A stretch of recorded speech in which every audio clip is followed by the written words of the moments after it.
लेकिन अब अगर सामंतवादियों को, मनुवादियों को पेट में मरोड़ है कि भाई इसके प्रतिमा को, इसके नाम को या इसके संविधान को लिखे हुए जिससे नाम जुड़ जाता है अचानक, इसको खत्म कर दो, संभव नहीं है। जो बाबा साहब की प्रतिमा का विरोध कर रहे हैं वही लोग तो तिरंगा से नाक पोंछ रहे हैं। सुफिया कुरैशी पे जो हुआ वो आपने देखा ही देखा, जब हमारे सेना पे लोग कर देते हैं टिप्पणी और बच के निकल भी जा रहे हैं, तो दुर्भाग्य है हमारा, हम उस समाज के बीच रह रहे हैं, लेकिन ये गलत है, नहीं होना चाहिए। अब आप जज पे कमेंट करेंगे, वो भी अभद्र टिप्पणी करेंगे, ये मैं समझता हूँ जज साहब को स्वतः संज्ञान लेकर मुकदमा कर देना चाहिए ऐसे लोगों पर।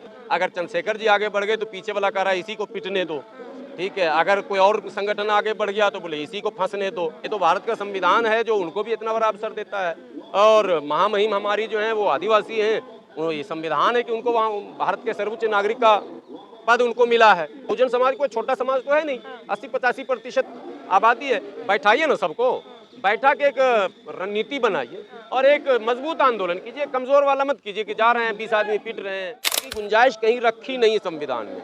लेकिन अब अगर सामंतवादियों को, मनुवादियों को पेट में मरोड़ है कि भाई इस शख्सियत को, इस शख्सियत को, इसके प्रतिमा को, इसके नाम को या इसके संविधान को लिखे हुए जिससे नाम जुड़ जाता अचानक, इसको ख़त्म कर दो, संभव नहीं है। पर कठिन दौर है, प्रशासन और शासन और सत्ता जिसके हाथ में है, कहीं ना कहीं ऐसे लोगों को, जैसे आप बता रहे हैं राष्ट्रीय ध्वज, जैसे कुछ सड़कों के नाम बदले गए तो आपत्ति ना हो इसके लिए उन्होंने APJ अब्दुल कलाम रोड नाम रख दिया। भैया आप क्या करोगे, कलाम का विरोध करोगे क्या, फंस गए ना। तो तिरंगा का विरोध करोगे क्या, फंस जाइएगा।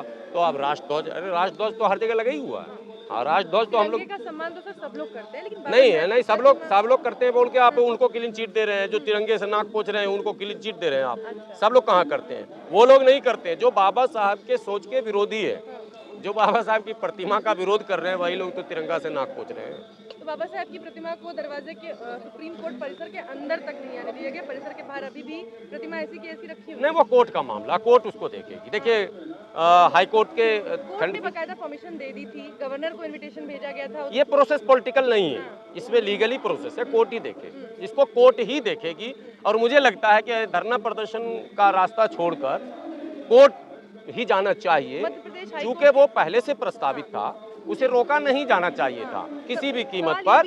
कि मध्य प्रदेश हाई कोर्ट के जो चीफ जस्टिस हैं कैद साहब, उन पर भी अभद्र टिप्पणियां की गई हैं, उन्हें भी अब क्या कीजिएगा सर, हम लोग उसी समाज के बीच रहते हैं। जब हमारे कर्नल जनरल पर लोग टिप्पणी कर दे रहे हैं, क्या करें हम क्या कर सकते हैं। जरा अभी कर्नल सुफिया कुरैशी पे जो हुआ वो आपने देखा ही देखा, जब हमारे सेना पे लोग कर देते हैं टिप्पणी और बच के निकल भी जा रहे हैं, तो दुर्भाग्य है हमारा, हम उस समाज के बीच रह रहे हैं, लेकिन ये गलत है, नहीं होना चाहिए। अब आप जज पे कमेंट करेंगे, वो भी अभद्र टिप्पणी करेंगे, ये मैं समझता हूँ जज साहब को स्वतः संज्ञान लेकर मुकदमा कर देना चाहिए ऐसे लोगों पर। स्वतः संज्ञान ले, उनको अधिकार है, राइट है उनके पास, वो स्वतः संज्ञान लेकर ऐसे लोगों पर मुकदमा करके और इनको जेल भेजा जाए। इस देश में चीफ जस्टिस एक बौद्धिस्ट बनते हैं और दूसरी तरफ बाबा साहब की मूर्ति का लोग अपमान कर रहे हैं, उसे लगने नहीं दे रहे हैं। द्रौपदी मुर्मू राष्ट्रपति हैं इस देश की, दलित महिलाएं हैं। यही समझना है कि ये संविधान की तो ताकत है, संविधान की ही ताकत है कि दलित, पिछड़े, आदिवासी आज बड़े बड़े पदों पर हैं और देश के संचालन में उनकी भूमिका है। हमारे प्रधानमंत्री मोदी जी भी पिछड़े समाज से आते हैं। ये तो भारत का संविधान है जो उनको भी इतना बड़ा अवसर देता है। और महामहिम हमारी जो है वो आदिवासी हैं, ये संविधान है कि उनको वहाँ भारत के सर्वोच्च नागरिक का पद उनको मिला है। ये संविधान है, संवैधानिक व्यवस्था है कि आप हमसे पूछ रहे हैं, न कौन हमको बोलने देता, कोई सवाल ही नहीं पैदा होता। इसी संविधान और इसी संवैधानिक व्यवस्था को बचाने की बात हम लोग कर रहे हैं। पूरे मामले में भीम आर्मी के कुछ लोगों को जो वहाँ पहुंचे थे उनको पीटा भी गया, उसके बाद चंद्रशेखर नहीं, प्रोटेस्ट नहीं करना चाहिए। प्रोटेस्ट मुझे लगता है छोटा छोटा प्रोटेस्ट करके वातावरण को बिगाड़ा जा रहा, बैठना चाहिए।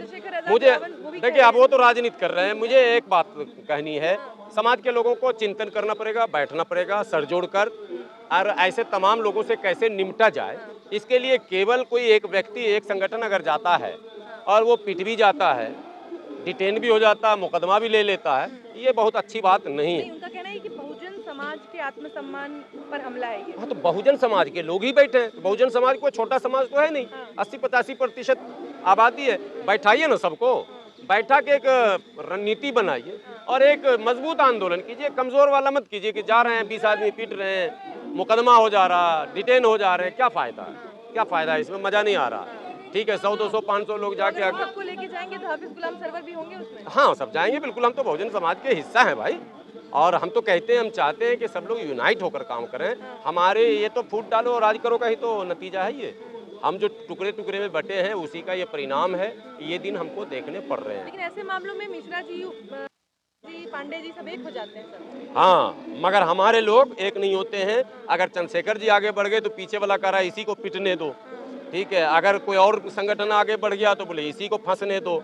अगर गुलाम सरवर कहीं फंस गया तो लोग कह रहे हैं इसी को जाने दो। नहीं होना चाहिए। अगर ऐसे संवेदनशील मुद्दों पर भी हम मुत्तहिद नहीं होते, यूनाइट नहीं होते हैं, तो हमारे लिए अच्छा रास्ता नहीं है। भविष्य मेरा ठीक नहीं है। बहुजन समाज के बेहतर उज्जवल भविष्य के लिए इनको यूनाइट होना बहुत ज़रूरी हो गया।